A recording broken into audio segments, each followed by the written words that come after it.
to manage your Detroit property manager. I don't want to make you this video, but I will, because all my videos have something of quality for you. And this kind of came up in a phone call yesterday. This woman has been watching my videos, and frankly, she is driving her property manager nuts from the tips she has picked up from watching my videos. So I'm going to give you a summary of some of the things that she has been doing to manage her property manager. But the reason I don't want to make this video for you is because I am in the process of putting together a course to teach you how to manage it yourself.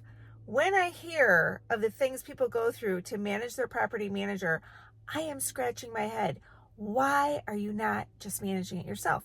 And I know why. You're nervous. You feel like we in Detroit might know something you don't, and you can make a huge mistake, and you don't have the time.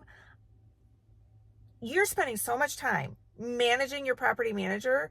I promise you, you could spend the same amount, if not less, managing it yourself, and you will have all the knowledge so that you don't screw it up, because property managers, they're screwing it up. And that's what I hear. I have taken over properties. I used to have a property management company from 2015 to 2020. And when the owners went to new property management, they would call me because things came up and they trusted me. And it was horrific. And I'd be like so confused, wondering, how did the property manager not know how to do this or that? And I realized a lot of property managers simply don't know how to do a lot of things. So lesson number one is mindset. You want to understand, let's say you have one property, and let's say it's rented for $900 a month. Your property manager is making $90 per month on you. They're not going all out trying to do all these things to make sure that it's going right. And in Detroit, there's a lot of things that take extra time than in any other city. Detroit has its challenges. That's why the prices are low. The way that they are making money, it's two different ways. One is in selling houses. That's why I sold my property management company. There was no money in the property management. Most of the money was meant in flipping the houses. I felt like the property management part was kind of like the volunteer arm of my business, which is truly just flipping houses. So you have to go into your relationship with your property manager understanding that. The other second way that they are making money off you is inflated repair things. So they got to get their money somehow. That $90 a month isn't cutting it. But there's some things that could go seriously wrong. And in my course, I am teaching you from start to finish how to avoid these things from ever happening to you that are going to save you thousands. Let's talk about the water department. First of all, it starts when you are buying a house. And this is a very complicated part of my course. And the water department's a whole big messy, I don't know, it kind of feels like mafia. And you can call the water department and you can get two different people answering, giving you a couple different answers. So I don't ever trust anyone but myself to call the water department to get the information that I need. So one of the things you should do is, so number two, we did mindset two. Please call the water department yourself and find out whose name is the active account, because you want to make sure it's not yours. You want to make sure it's in the tenant's name.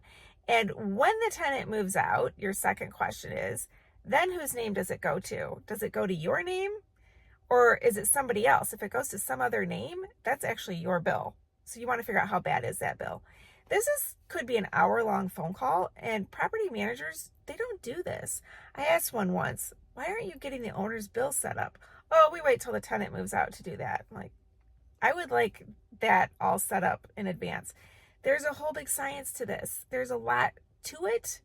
You can call, but I wish you would just take my course, obviously, because I will spell it all out to you, how to do it right up front, or how to recover what you already have done.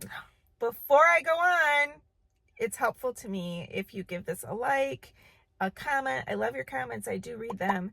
If you subscribe, that's helpful. It keeps me wanting to give you guys more of my quality videos. That's what people tell me. They say, these are really quality. You're sharing a lot of good information and you're actually very genuine. And I'm like, well, I'm not an actor. I don't know how. I know how to handle, I know how to buy houses in Detroit, renovate them, put Section 8 tenants in them, sell them, how to manage them. But yeah, so, but I'm not an actress. I'm not an actor. The second, or no, we're on the third. The third thing that this woman did was she watched my videos about Blight tickets. And I have this video here that I made about my experience in Blight court. And shortly after I made that video, I sent a video to my tenants, my own tenants. That's this video. Watch that one because there's a lot of stuff that goes on in Detroit where tenants can get tickets and you have to be on top of it. And in my course, I show you how to find the Blight tickets, how to fight the Blight tickets, how to handle the Blight tickets. It's a lot of time and effort. But basically, you want to find out what are the things that are giving tenants Blight tickets. How could your house get a Blight ticket? They're not giving them to the tenant. They're giving them to you, the owner of the house. You're ultimately responsible for that bill. So you want to know, how are they handling those? What are they doing to head those off? This is the only thing that I'm telling you where your property manager is going to be so appreciative that you watched my video, because they would love to give you all kinds of bills for going out and doing extra yard work that they weren't going to do anyway on a house. So they're going to actually like that tip. Fourth tip, you got to find out about raising the rent. Have they raised the rent lately? When did your lease start? When does it end? When can they raise it? How much can they raise it by? And that's a whole science that is also in my course. I wish you wouldn't just use your property manager to buy my course. But there's a whole science to raising the rent. It depends on the housing commission.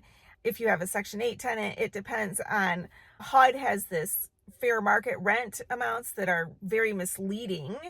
And so there's a lot of factors into it. There's a whole art to raising the rent. And to ask your property manager to raise the rent if you have a Detroit Housing Commission tenant is probably not even worth it. You should be doing it yourself, because it can take 6 months of reaching out to Detroit Housing Commission once a week to get the rent raised. So that's not something you really want your property manager to do. They're not going to for $90 a month. They're probably not going to do that for you. So that's a thing that you should do yourself. And if you're doing it yourself, for crying out loud, why don't you get my course? So an update on my course, I'm in the process of making it. There's lots of slideshows, there's lots of handouts, there's lots of resources. I've got a resource list of all the Section 8 offices, the different people I reach out to for different things, how I advertise directly to the Section 8 offices. I had my husband, who is in the field, he does our house flipping and he manages our own investment properties. So I have been making him slides, and the last slide that I made him, I took the Detroit Housing Commission list of what you need to do to pass an inspection. And I thought there's a lot more to it than what's on this list. So I made this slideshow for him. He took one look at it and he said, "This isn't true." And I said, "Great, let's talk about it." So he sat down. I sat him down in front of my laptop and he went through the slideshow and he started talking about each one of these things. And he dropped a lot of gold in that whole slide of how to prepare a house. I mean, really valuable things that you would never know if you didn't have our years of experience. We've been doing this since 2008 is when we had our first Section 8 tenant.